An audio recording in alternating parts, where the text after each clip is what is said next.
أعوذ بالله من الشيطان اللعين الرجيم بسم الله الرحمن الرحيم الحمد لله رب العالمين بارئ الخلائق أجمعين الصلاة والسلام على سيد الأنبياء والمرسلين وعلى آله الطاهرين المعصومين أما بعد سب سے پہلے اپنے اس محفل کے شرکاء کی خدمت میں سلام عقیدت پیش کرتے ہیں اور دعا کرتے ہیں کریم اللہ جو افراد اپنے قیمتی وقت میں سے کچھ وقت محمد و آل محمد کی یاد میں نہج البلاغہ کے دروس کی صورت میں ذکر علی ابن ابی طالب میں گزار رہے ہیں، تیرے محبوب محمد مصطفیٰ صلی اللہ علیہ وآلہ وسلم کا فرمان ہے کہ زینوا مجالسکم بذکر علی ابن ابی طالب، تو ہم اپنی مجلس کو زینت دے رہے ہیں علی کے ذکر سے، اور اسی علی کا ذکر عبادت ہے، تو ہم اس وقت عبادت میں حقیقت میں مشغول ہیں۔ پروردگار ان عبادتوں کو قبول فرمائے۔ گزارش یہ ہے کہ ہم کوشش کریں گے اپنے 12 سیشنز میں نہج البلاغہ کی اہمیت اور پھر خصوصیت کے ساتھ نہج البلاغہ کے بعض حصوں کی تشریح پیش کر سکیں۔ نہج البلاغہ ایک ایسا کلام ہے کہ اس کلام کے ذریعے سے ہم ذات امیر المومنین کو پہچان سکتے ہیں، اور ہمارے استاد محترم آیت اللہ العظمہ فاضل انکرانی فرمایا کرتے تھے کہ نہج البلاغہ کی اگر اہمیت اور عظمت جاننی ہو تو اتنا کافی ہے کہ کہہ دو نہج البلاغہ میرے امام کا کلام ہے، نہج البلاغہ علی کا کلام ہے۔ اب اس سے بڑھ کے نہج البلاغہ کی اہمیت کیا ہوگی؟ بہرحال اللہ سبحانہ وتعالیٰ نے انسان پر احسان کیا ہے، اور اس احسان کو 2 مقامات پر دہرایا ہے۔ نہج البلاغہ کی عظمت اور اہمیت آج عرض کریں گے، اور ایک ہی سیشن میں اس کو پیش کریں گے۔ اگلے سیشن میں ہم اگلی ابحاث کی طرف چلے جائیں گے۔ یہاں البتہ میری کوشش اور گزارش یہ ہوگی کہ حاضرین و سامعین کوشش یہ کریں کہ اپنے دل میں علمی پیاس پیدا کریں، اور اس کے لیے کوئی ایج کی شرط نہیں ہوتی کہ میں اب کتنی عمر کا ہوں اور میں یاد کر سکتا ہوں یا نہیں۔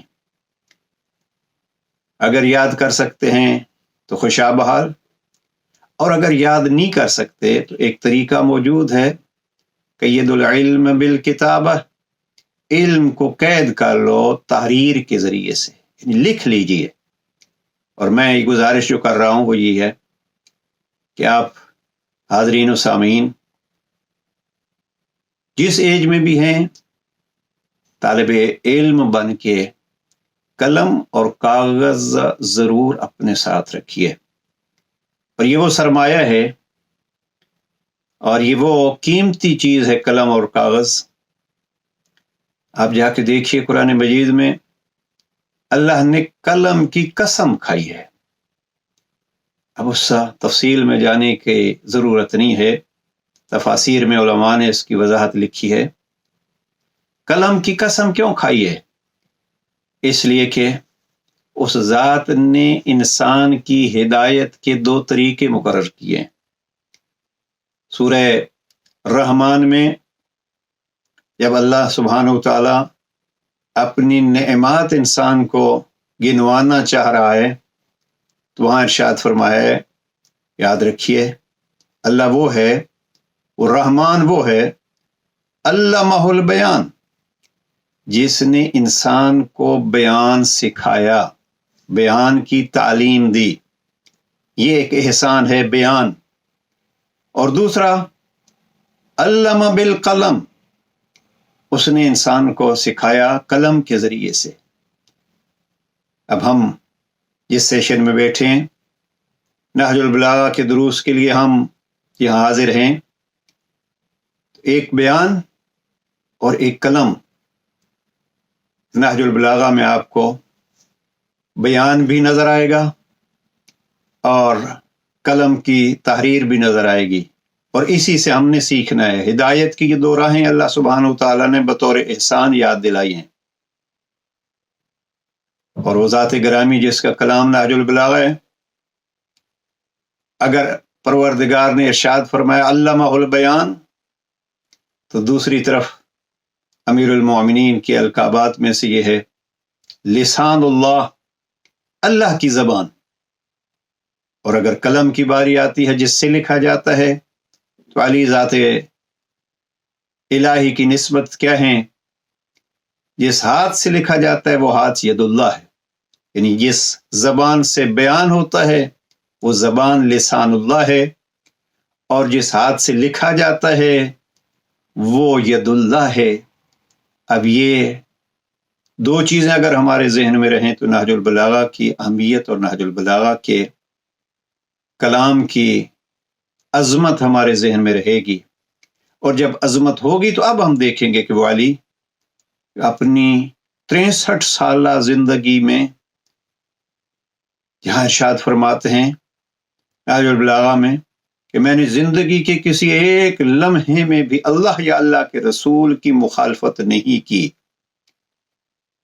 ساری زندگی اتباع احکام الہیہ و ارشادات نبویہ پہ گزار دیے، لیکن آخری ضرب کھا کے یہ فرماتے ہیں فوز تو رب الکعبہ، رب کعبہ کی قسم میں کامیاب ہو گیا. کیا مقصد یہ ہے کہ میری زندگی ویسے گزری جیسے اللہ نے مجھے زندگی دے کے مجھ سے چاہا تھا. میں اس وضاحت میں نہیں جاتا، بس نہج البلاغہ کی اہمیت جانیے. اس لسان اللہ اور ید اللہ کے بیان اور تحریر کا نام نہج البلاغہ ہے. اور امیر المومنین نے جب اپنے کلام کا تذکرہ کیا، میں یہاں یہ گزارش کروں گا، نوٹ کر لیجئے اس کو. پہلا بیان نہج البلاغہ کا پہلا حوالہ جو اس سیشن میں نوٹ کے طور پر ہم پیش کریں گے، اور اگر امتحانی صورت میں سوالات کا سلسلہ ہوا تو اس قسم کے سوالات بھی آپ سے پوچھے جا سکتے ہیں. نہج البلاغہ میں امیر المومنین خطبہ 230 میں ارشاد فرماتے ہیں، عبارت پڑھ دوں. امیر المومنین نے یہاں خود کو امیر کلام کہا ہے، کلام کا امیر. جناب امام فرماتے ہیں کہ انا لعمراء الکلام وفینا تنشبت عروقہ وعلینا تحدلت غصونہ. ہم اہل بیت اقلیم سخن کے فرما روا ہیں، وہ ہمارے رگ و پے میں سمایا ہوا ہے اور اس کی شاخیں ہم پر جھکی ہوئی ہیں. میں ان سارے سیشنز میں جو خطبوں کا حوالہ یا ترجمہ پیش کروں گا وہ علامہ مفتی جعفر حسین مرحوم کا. البتہ اس کے بعد کوشش کریں گے کہ زیادہ عربی کی طرف نہیں جائیں، اس لیے کسی کو اگر عربی پڑھنی ہے تو حوالے دقت سے دے رہا ہوں، جا کے وہاں مطالعہ کیجئے. اور کوشش یہ ہوگی کہ مرکز افکار اسلامی نے بڑی محنت سے مفتی جعفر حسین مرحوم کے نہج البلاغہ کو شائع کرایا ہے، اور میں درس کے منتظمین کو نہج البلاغہ کے 976 صفحات جو ہم نے ترتیب دیے ہیں اس کی PDF بھی بھیج دوں گا. کوشش کیجئے جو لوگ نہج البلاغہ خرید سکتے ہیں، ان سیشنز میں یہ ہو کہ نہج البلاغہ سامنے ہو، جب اس کا کوئی حوالہ دیا جائے تو وہ کھول کے دیکھا جا سکے. اس لیے ہم زیادہ عربی کی طرف نہیں جائیں گے، مفہوم بیان کریں گے. اور اگر کسی کو کتاب تک دسترسی نہیں ہے تو کم از کم PDF جو ہیں وہ کھول کے اس کو پڑھ سکتے ہیں. سیشن میں نہیں تو کم از کم نوٹ بک پہ اپنی یہ چیزیں نوٹ کر لیں، اور گھر جا کے سیشنز کے بعد بیٹھ کے ان پوائنٹس کو نوٹ کر لیں اور تفصیل سے پڑھ لیں. اور ایک خوبصورت طریقہ یہ ہوتا ہے کہ آپ نے یہاں سیشن میں کچھ کلمات امیر المومنین کو سنا، اپنے احباب کے ساتھ، اٹھنے بیٹھنے والوں کے ساتھ، اپنی فیملی کے ساتھ بیٹھ کے 5 منٹ کے لیے ہی اس کو دہرا لیجئے۔ وہ جو 5 منٹ آپ گزاریں گے وہ زینوا مجالسکم بذکر علی ابن ابی طالب، اس سے بڑھ کے کیا ذکر ہوگا؟ علی امیر المومنین کی زبان مبارک سے نکلے ہوئے کلمات ہم خود دہرائیں گے، دوسروں کو سنائیں گے۔ لہذا ان سیشنز کو اپنے آدھے گھنٹے 40 منٹ کے سیشن میں محدود نہیں کیجئے، بلکہ ان کو عام کیجئے جہاں تک آپ پہنچا سکتے ہیں۔ تو بہرحال امیر المومنین خطبہ نمبر 230 میں فرماتے ہیں ہم کلام کے امیر ہیں، تو ان کلام کے امیروں سے ہی ہمیں کلام سیکھنا ہے۔ اور جو حاضرین و ناظرین خطابت کا شوق رکھتے ہیں وہ اس چیز کو مد نظر رکھیں کہ یہ چیزیں اگر آپ یاد کر سکیں گے تو آپ کے مقام خطابت میں اضافہ ہوگا۔ پھر یہ ایک الگ موضوع ہے کہ خطابت میں نہج البلاغہ کیا کام دیتا ہے، اگر کبھی فرصت ہوئی تو اس پہ کچھ عرض کروں گا۔ میں یہاں مفسر قرآن حضرت علامہ شیخ محسن علی نجفی صاحب کا ایک جملہ طلبہ کے لیے اکثر دہراتا رہتا ہوں۔ ایک نشست میں حاضر تھے اور فرمانے لگے، کچھ طلبہ بھی موجود تھے، کہ اگر ایک طالب علم چند کلمات نہج البلاغہ یاد کر لے، جس محفل میں بھی وہ بیٹھے گا لوگ اس کے علمی مقام کی بھی تعریف کریں گے، اور جب وہ بیان کرے گا تو اس محفل کی بھی زینت بنے گی اور خود اس کی اپنی عزت میں بھی اضافہ ہوگا۔ لہذا کوشش یہ کیجئے کہ اس سیشن کو بس اس وقت تک محدود نہیں رکھیے، بلکہ اس کو عام کیجئے۔ تو جناب امیر علیہ السلام خطبہ نمبر 230 میں کیا فرماتے ہیں؟ فرماتے ہیں ہم اہل بیت اقلیم سخن کے، یعنی حکومت کلام کے حکمران ہیں۔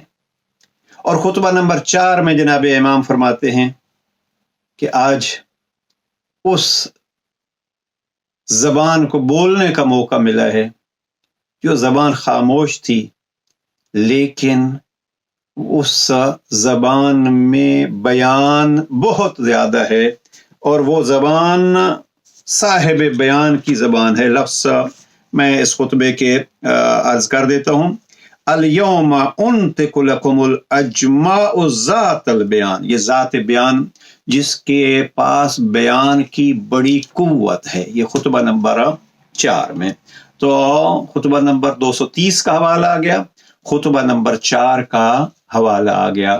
وہاں امام فرماتے ہیں ہم کلام کے امیر ہیں، یہاں امام فرماتے ہیں کہ ذات البیان، ہمارے پاس بیان کی قوت ہے۔ اب ان دو چیزوں کو مد نظر رکھتے ہوئے اب پھر پلٹ کے وہ اللہ نے جو احسان جتلائے ہیں ان کو دیکھ لیجئے۔ سبحانہ تعالیٰ کیا ارشاد فرماتا ہے کہ علم بالقلم، قلم کے ساتھ سکھایا ہے، اور علمہ البیان، بیان سکھایا ہے۔ تو ہم تک یہ بیان اگر پہنچتا ہے تو اس کا ایک بہترین ذریعہ کلام امیر المومنین۔ تو یہ جناب امیر علیہ السلام کے کلام کا ایک سلسلہ، اور امیر علیہ السلام نے مجھے جو نہج البلاغہ کی طرف چیز لے آئی، اور بار بار اس کو دہراتا ہوں، وہ یہ ہے کہ نہج البلاغہ کا ایک حصہ کلمات کسار۔ نہج البلاغہ کے آپ کو معلوم ہے کہ کل 3 حصے ہیں، اور علامہ مفتی جعفر حسین مرحوم نے 1956 میں جب پہلا دفعہ نہج البلاغہ شائع ہوا تھا اردو ترجمے کے ساتھ، تو یہ 3 حصوں میں ہی تھا۔ یہ بعد میں مفتی صاحب کی زندگی میں ہی اس کو ایک حصے میں جمع کر دیا گیا۔ شیخ محمد عبدہو کا عربی نسخہ جو کہ 3 جزوں میں تھا، اسی کو مد نظر رکھ کے یہ ترجمہ کیا گیا تھا۔ تو بہرحال وہ 3 جلدی طبعات بھی میرے پاس موجود ہے، لیکن بس ایک ہی دفعہ وہی۔ اور اس میں کیا ہے، بہرحال نہج البلاغہ کو 3 حصوں میں تقسیم کیا گیا ہے۔ پہلا حصہ 238 خطبات ہیں، یہ ایک معمولی سی جو نہج البلاغہ کے متعلق ہر سامع کو، سننے والے کو معلوم ہونا چاہیے، وہ یہ ہے کہ نہج البلاغہ 3 حصوں میں تقسیم کیا ہے سید رضی نے۔ پہلا حصہ خطبات کا ہے جس میں 238 خطبات ہیں، 238۔